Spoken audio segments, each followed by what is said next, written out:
भारत का दुश्मन दाऊद इब्राहिम अस्पताल में पड़ा है। बताया जा रहा है कि वो अपनी आखिरी सांसें गिन रहा है। कई मीडिया चैनल्स में बार बार ये खबर आ रही है कि दाऊद वेंटिलेटर पर पड़ा है। खबर यह भी आई है कि उसका राइट हैंड कहा जाने वाला छोटा राजन ने बताया कि भाई फिट है, लेकिन असलियत कुछ और ही है। पाकिस्तान चैनल यहाँ तक बता चुका है कि ऑपरेशन के दौरान उनकी मौत हो चुकी है, तो कोई यह कह रहा है कि वो अपने आखिरी पल अस्पताल में गुजार रहा है।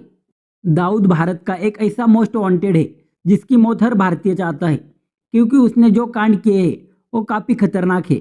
भारत के एक जर्नलिस्ट बलजीत परमार ने कुछ साल पहले दाऊद को लेकर ऐसे ऐसे खुलासे कर चुके हैं जो काफ़ी शॉकिंग है। उनका दावा है कि वो दाऊद से 20 से भी ज़्यादा बार मिल चुके हैं और दाऊद उनको बड़ा भाई मानता है। परमार का दावा है कि उन्होंने जितना करीब से दाऊद को जाना है उतना किसी जर्नलिस्ट, किसी पुलिस वाले और बाकी लोगों ने नहीं समझा होगा। उन्होंने दाऊद के कई ऐसे किस्से सुनाए हैं। आइए जानते हैं। इस सवाल को हर कोई जानना चाहता है कि आखिर अब तक की अंडरवर्ल्ड डॉन जिंदा कैसे है। परमान बताते हैं कि दुबई में दिल्ली दरबार होटल के एक कमरे में मुलाकात के दौरान दाऊद ने कहा था कि मेरी माँ ने मुझे कसम दी थी कि दाऊद 3 काम जिंदगी में कभी ना करना। एक तो ड्रग्स के धंधे में नहीं जाना, एक शराब नहीं पीना और एक कोठे पर मत जाना। अगर मैं कोठे में जाऊंगा तो कई रात को बिना कपड़े में भाग नहीं सकूंगा और मर जाऊंगा। दारू पीऊंगा तो पता नहीं कौन क्या मिलाकर पिला देगा। और ड्रग्स तो आपको मालूम ही है, खुद ही मरने पर और सुसाइड करने का एक तरीका है। लेकिन देखा जाए तो दाऊद ड्रग्स का धंधा खुले तौर पर करता है।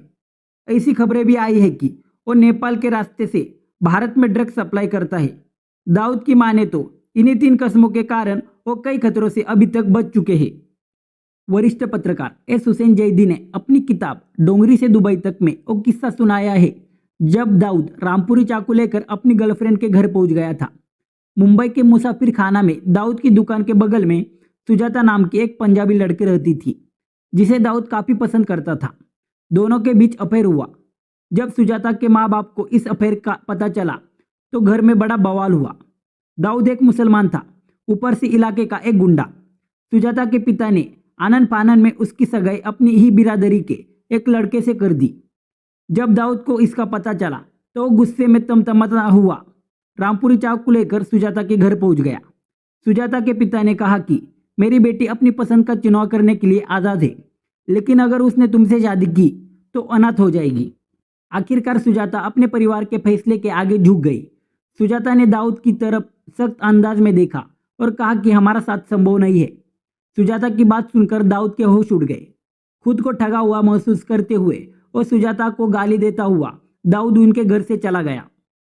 ऋषि कपूर ने अपनी ऑटोबायोग्राफी में अंडरवर्ल्ड के डॉन दाऊद इब्राहिम से मुलाकात का भी जिक्र किया है। ऋषि कपूर ने बताया है कि दाऊद से उनकी मुलाकात 1988 में दुबई में हुई थी। उन्होंने साफ किया है कि 1993 में हुए मुंबई ब्लास्ट से पहले दाऊद सिर्फ एक गैंगस्टर के रूप में जाना जाता था और उसे देश के लिए खतरा नहीं माना जाता था। किताब में लिखा है कि दुबई एयरपोर्ट पर दाऊद का एक आदमी तैनात होता था जो डॉन को दुबई आने जाने वाले वीआईपी लोगों की जानकारी देता था। ऋषि ने लिखा, 1988 में एक दिन मैं अपने दोस्त बिट्टू आनंद के साथ पहुंचा। मैं एयरपोर्ट से निकल रहा था, इतने में एक अजनबी मेरे पास आया और मुझे फ़ोन पकड़ाते हुए बोला कि दाऊद साहब बात करेंगे। ऋषि ने आगे लिखा, दाऊद ने मेरा स्वागत किया और कहा कि मुझे किसी भी चीज़ की ज़रूरत हो तो मैं बता सकता हूँ। जिसके बाद वो शाम को दाऊद से मिले। ऋषि ने आगे लिखा कि करीब 4 घंटों तक चाय का सिलसिला चला। दाऊद ने ऋषि से कहा कि उन्हें उनकी फिल्म तवायत काफ़ी पसंद आई है क्योंकि उसमें उनका नाम दाऊद था। दाऊद का कहना था कि फिल्म के जरिए ऋषि ने उनका नाम बहुत महान कर दिया है। परमान बताते हैं कि 1993 में मुंबई ब्लास्ट के अगले दिन सुबह दाऊद का फ़ोन आया था। बोला, भाई साहब हमारे धमाके कैसे लगे? मैंने कहा, इतने लोग मर गए, आप पूछ रहे हो कि धमाके कैसे लगे? और फ़ोन काट दिया। जिसके बाद उन्होंने पुलिस कमिश्नर को कॉल किया और सारी जानकारी दी। ऐसी ही और इंटरेस्टिंग वीडियोज़ के लिए हमारे चैनल सब्सक्राइब करें। Thank you.